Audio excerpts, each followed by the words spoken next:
छीनते हैं और हमेशा नून लीग से छीनते हैं।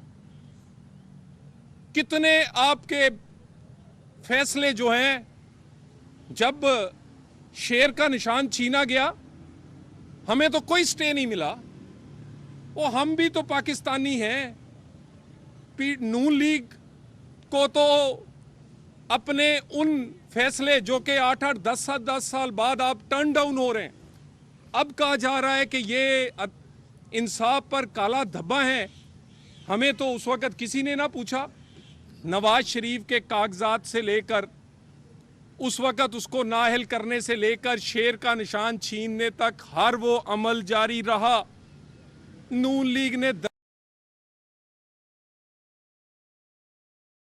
हम उस वक्त इलेक्शन लड़ते रहे और आज फिर इलेक्शन डिले होने का चांस इन्हीं अदालती दरखास्तों से है जो जिसकी मुद्दई पीटीआई बनी हुई है और वो जानती है।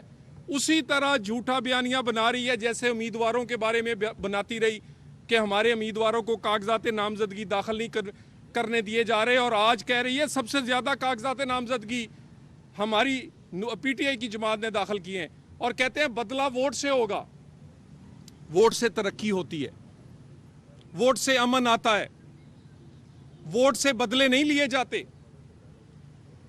वोट बदला लेते हुए तो आपने 2018 से लेके 22 तक इस मुल्क का बेड़ा गर्क किया है।